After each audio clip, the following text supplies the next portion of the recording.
Good afternoon and welcome back to yet another episode of WIF Vichaar. My name is Shourya Ghai, Deputy Coordinator at Warwick India Forum, and for this episode, I'm thrilled to welcome today's guest, Mr. Rajiv Garodia, Senior Vice President and Global Head of Real-Time Payments at Visa. Mr. Rajiv has also been the Managing Director at the MasterCard company VocalLink and the former Chief Executive Officer of the Fintech app Pay by Bank. He has also held the position of the Senior Vice President at Western Union, where he spent more than a decade leading the digital transformation across the business and working across various geographies like the Middle East and South Asia, and even in parts of Western and Northern Europe. Shaping an industrious career post his graduation from the Indian Institute of Management, it is safe to say that this independent member of the British Council Commercial Committee has traveled to almost every continent in his career. He kindly joins us today to discuss the impact of COVID-19 on payments and the future of real-time payments. Hello, sir. It's a great pleasure to have you here. How are you doing today? I'm very good, Shourya. How are you? I'm very well, thank you. All right, so let's switch gears and dive right into the questions. And before we do that, I would like to mention that all views and opinions expressed in the interview are that of the speaker and not affiliated to the other affiliations mentioned above. So, Mr. Rajiv, technology has always been at the heart of finance, but now more so than ever. For our viewers, could you explain what a real-time payments network is in a nutshell? Sure, Shourya. So if you think, there has been a lot of press on real-time payments as one of the big developments in the world of payments. It basically means what it says on the tin, really. It's a real-time movement of money from one bank account to another. And the reason why it is so important now is because it wasn't the case for many, many years before that. In most parts of the world, this movement of money from one bank account to another would take days, if not weeks.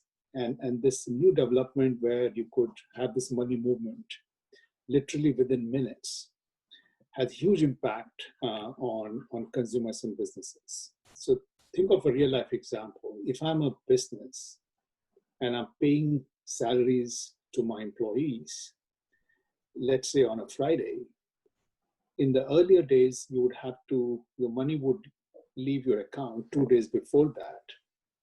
But with the real-time payments, the money could leave exactly on Friday the day pay slips are paid, which means there's a 2-day saving of working capital, which can have a huge impact on the business. That's just one example of how it affects. So that's kind of what real-time payments are.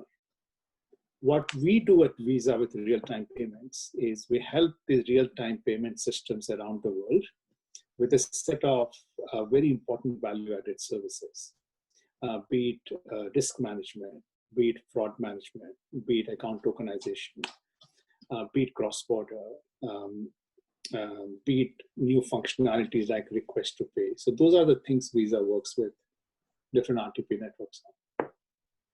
All right. So before we look at the future of payments and do a little bit of scene setting here, we should delve into the history of payments.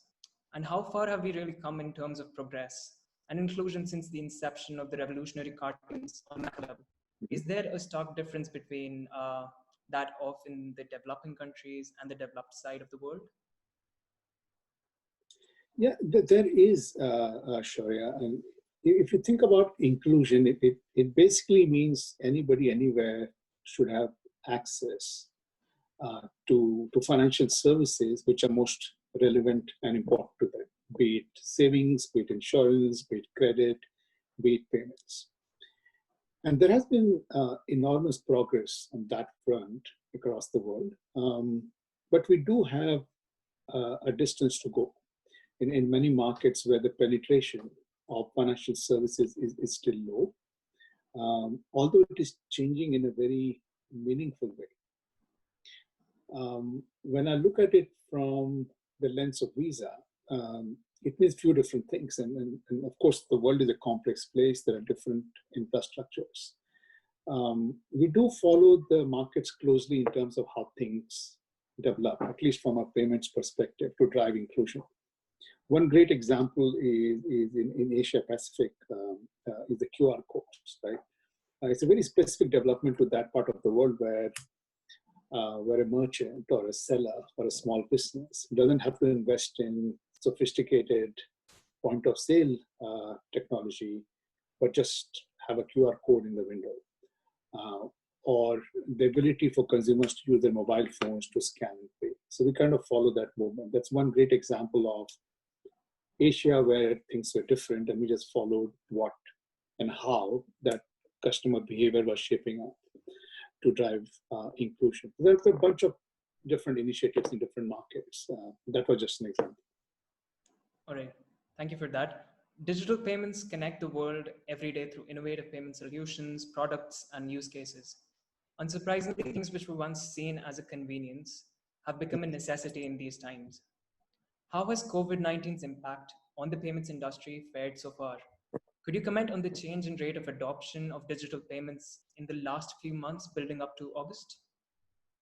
Yeah, no, that's a great question, Shourya. COVID has affected everybody's life, right, in a material way. In the world of payment, there were some trends which had been building up for some time, like more digital commerce, right, more digital payments. But in the last 4 months, that behavior has got accelerated by many folds. Just to kind of look at my notes here in terms of numbers. We did a back to business study, and we found 78% of consumers have changed the way they pay in the wake of COVID-19. And this is a big shift. About 49% are trying to shop online where possible, which is remarkable growth. We're seeing about 48% of consumers, at least in markets where contactless is available, beginning to use contactless in a significant way. UK is a great example of that. And there's an active number of people, close to 50%, who say they do not want to use cash, given the health considerations around using cash. So this movement has been massive. To your question around how has COVID-19 impacted, it has impacted in a very material way. And we do believe some of these trends may actually, and this change in behaviors may actually stick. And this change may be more lasting than just a short term. Right. Quite rightly mentioned, as you mentioned, a lot of people might just jump on the bandwagon now. And going on to the other side, recently we've seen challenger banks like Monzo and Revolut upend the narrow slice of the financial system. Although mainframe banks still hold a coveted place in the banking industry, and there have been instances for initiatives. For instance, by Goldman Sachs launching their digital banking arm Marcus. What are possible threats to startups and fintechs when the big players finally do enter that space? And are there any potential repercussions in terms of data and privacy that we should be careful about? So that's a great question, Shourya. Firstly, the growth of fintechs, not just in the UK or Europe, but across the world, has had a material impact in terms of just the speed of innovation in financial services and payments in particular.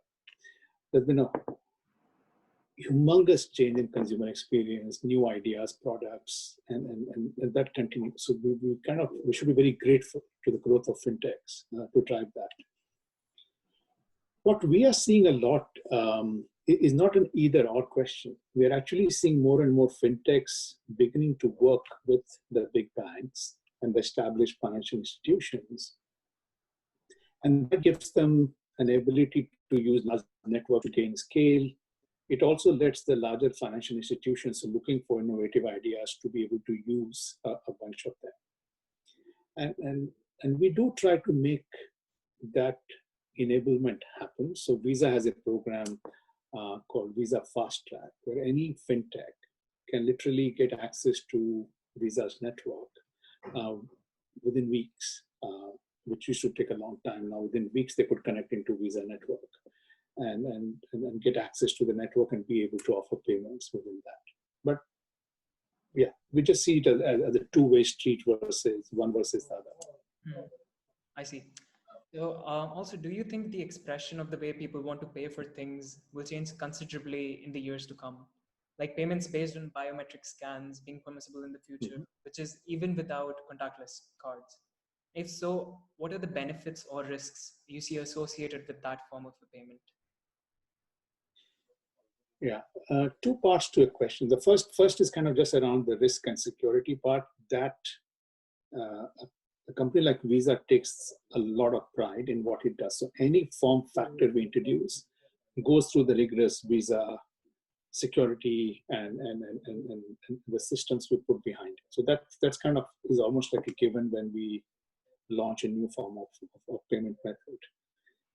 But all the payment methods you made reference to, Shourya, have been very transformative.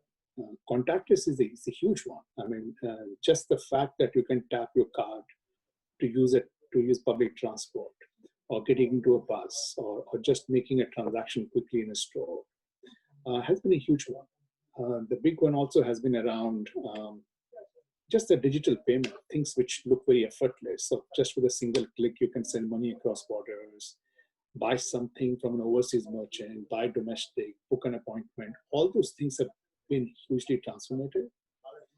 And then the mobile itself, right, in terms of replacing the traditional point of sale or QR codes, all of that has been a huge factor as well. So all these things have penetrated at different levels and in different markets.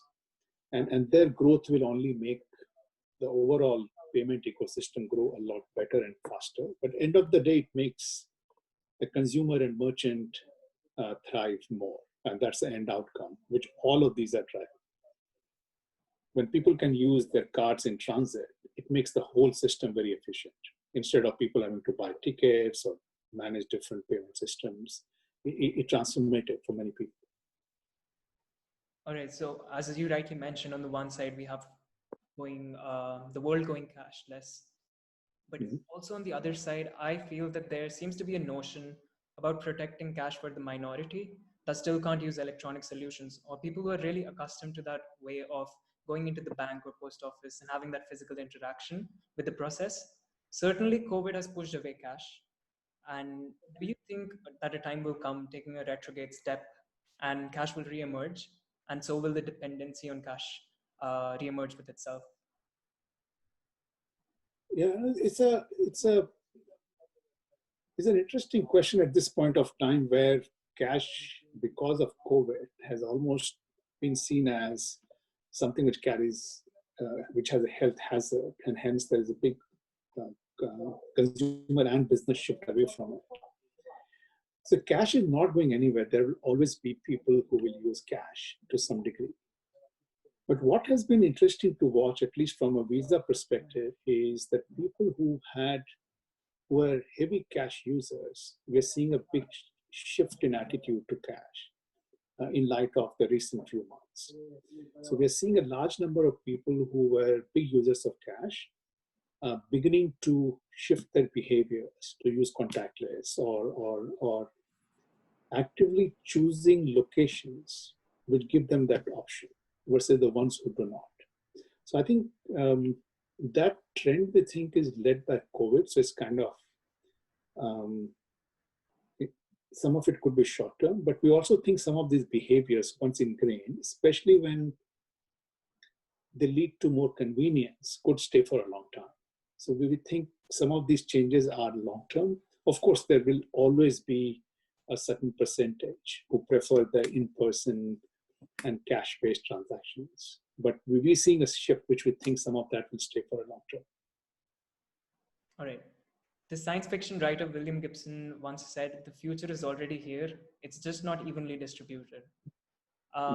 Is the future here in the form of cryptocurrency replacing cash? Or are we yet to see a massive change making disruption towards something literally very new? So firstly, the question of digital currency is always a fascinating one, right? And we're watching it very, very closely, and we're doing few things actually around it. Firstly, we think it has the potential to extend the value of digital payments. We also think if you kind of take out the more speculative digital currencies like Bitcoin, there's some interesting innovation happening around, what we call stable coins, which are currencies which are pegged to the real currencies, and they're driving some real innovation. We're also seeing our role for example, we're working with the likes of Coinbase and Fold, and we think we have like 60 million odd merchants. I think Visa's network could play a role in giving these wallets like Coinbase and Fold, for example, access to these huge number of merchants as a way of paying them.